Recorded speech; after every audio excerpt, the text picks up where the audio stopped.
ফেব্ৰুৱাৰী মাহৰ 20 তাৰিখে অসমৰ প্ৰতিগৰাকী অৰুণোদয় হিতাধিকাৰীক বিহুৰ উপহাৰ হিচাপে আমি আগতীয়াকৈ ৮,০০০ টকা দিম।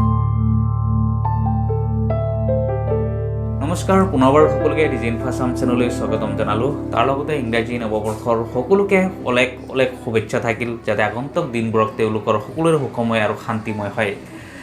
তাৰ লগতে যিসকলৰ অৰুণোদয় আছে সেইসকলৰ কাৰণে মষ্ট ইম্পৰ্টেণ্ট ভিডিঅ' হয় আৰু সকলোৰ কাৰণে এটা ভাল খবৰ। ইতিমধ্যে মুখ্যমন্ত্ৰীয়ে এটা ঘোষণা কৰিছিলে যে জানুৱাৰী মাহত এটা ভাল উপহাৰ দিব প্ৰত্যেকজন হিতাধিকাৰীক যিসকলৰ অৰুণোদয় আছে। গতিকে এইবাৰ মুখ্যমন্ত্ৰীয়ে এটা ডাঙৰ ঘোষণা কৰিলে, যদি আপোনালোকৰ অৰুণোদয় আছে তেতিয়াহ'লে কিন্তু আপোনালোকে মাহত এইবাৰ ৮,০০০ টকা লাভ কৰিব ফেব্ৰুৱাৰী মাহত।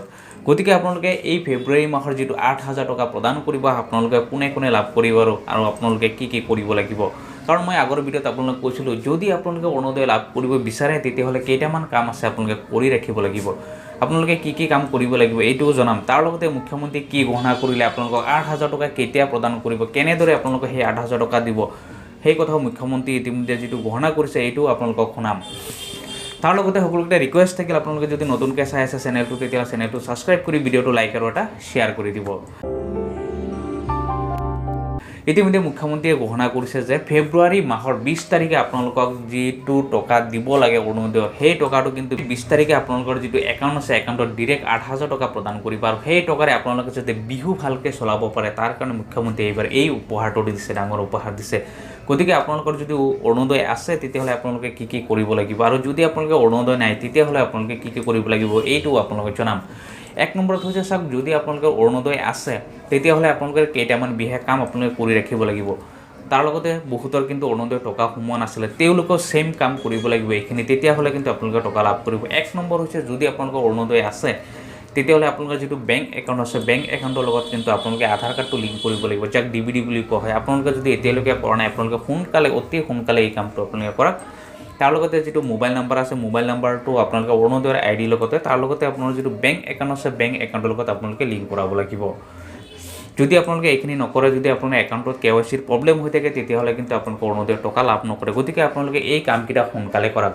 আৰু যিসকলে ইতিমধ্যে টকা লাভ কৰা নাছিলে, তেওঁলোকৰ ফৰ্ম ইতিমধ্যে ৰিজেক্ট হৈ আছে কাৰণে আপোনালোকে সেই টকা লাভ কৰা নাছিলে। গতিকে আপোনালোকে এইটো ছল্ভ কৰিবলৈ হ'লে যিটো অৰুণোদয় ফৰ্ম আছে, যিসকলে অৰুণোদয়ৰ কাম কৰি আছে, যিসকল পঞ্চায়তৰ বুথ লেভেলৰ প্ৰেচিডেণ্ট বা ছেক্ৰেটেৰী আছে, বা পঞ্চায়তৰ ইতিমধ্যে প্ৰেচিডেণ্ট আছে, পঞ্চায়তৰ ছেক্ৰেটেৰী আছে, বা ব্লকত ইতিমধ্যে অৰুণোদয়ৰ যিটো কেন্দ্ৰ দিছে, আপোনালোকে ব্লকত গৈ যোগাযোগ কৰি পেলাই আপোনালোকে যিটো ফৰ্ম আছে, ফৰ্মটো ফিল আপ কৰি কিন্তু আপোনালোকে জমা দিব লাগিব।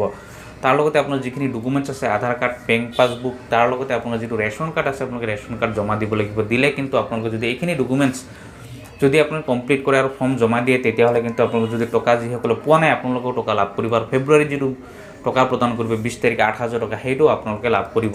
আৰু যিসকলে নতুনকৈ আবেদন কৰিব বিচাৰিছে, তেওঁলোকৰ কাৰণে ইতিমধ্যে ফৰ্ম আহিব। আপোনালোকে যোগাযোগ কৰি ৰাখক পঞ্চায়তৰ লগত, বা পঞ্চায়তৰ যিসকল বডি আছে বা যিসকল কৰ্মচাৰী আছে, যিসকলে ইতিমধ্যে বুথ পৰ্যায়ত কাম কৰিছে, তেওঁলোকৰ হাতত ফৰ্ম আহিব। আপোনালোকে তেওঁলোকৰ লগত যোগাযোগ কৰি পেলাই আপোনালোকে ফৰ্মটো কালেক্ট কৰক, আৰু ফৰ্মটো কালেক্ট কৰি পেলাই আপোনালোকে ছাবমিট কৰক। তাৰপিছতো কিন্তু আপোনালোকে নতুনকৈ হ'লেও আপোনালোকে অৰুণোদয় লাভ কৰিব। তাৰ লগতে মুখ্যমন্ত্ৰী কি ক'লে সেইটো আপোনালোকক শুনাই দিব। তাৰমানে প্ৰতিগৰাকী আই মাতৃ যিসকলে অৰুণোদয় আঁচনি পাই আছে, দে উইল গেট, জানুৱাৰীত আমি তেওঁলোকক নিদিওঁ একো, ফেব্ৰুৱাৰী মাহত একেলগে, ফেব্ৰুৱাৰী মাহৰ 20 তাৰিখে একেলগে আগতীয়াকৈ বহাগ বিহুৰ উপহাৰ হিচাপে তেওঁলোকক আমি ৮,০০০ টকা তেওঁলোকৰ বেংক একাউণ্টলৈকে হস্তান্তৰ কৰিম।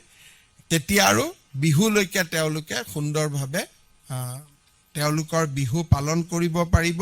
ফেব্ৰুৱাৰী মাহৰ 20 তাৰিখে অসমৰ প্ৰতিগৰাকী অৰুণোদয় হিতাধিকাৰীক বিহুৰ উপহাৰ হিচাপে আমি আগতীয়াকৈ ৮,০০০ টকা দিম।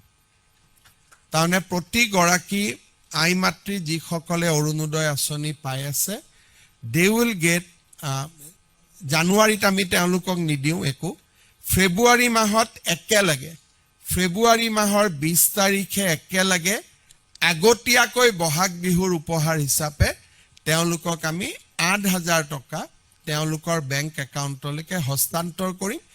তেতিয়া আৰু বিহুলৈকে তেওঁলোকে সুন্দৰভাৱে তেওঁলোকৰ বিহু পালন কৰিব পাৰিব।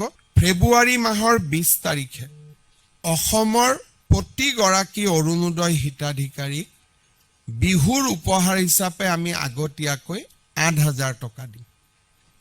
তাৰমানে প্ৰতিগৰাকী আই মাতৃ যিসকলে অৰুণোদয় আঁচনি পাই আছে, দে উইল গেট, জানুৱাৰীত আমি তেওঁলোকক নিদিওঁ একো, ফেব্ৰুৱাৰী মাহত একেলগে, ফেব্ৰুৱাৰী মাহৰ ২০ তাৰিখে একেলগে আগতীয়াকৈ বহাগ বিহুৰ উপহাৰ হিচাপে তেওঁলোকক আমি ৮,০০০ টকা তেওঁলোকৰ বেংক একাউণ্টলৈকে হস্তান্তৰ কৰিম।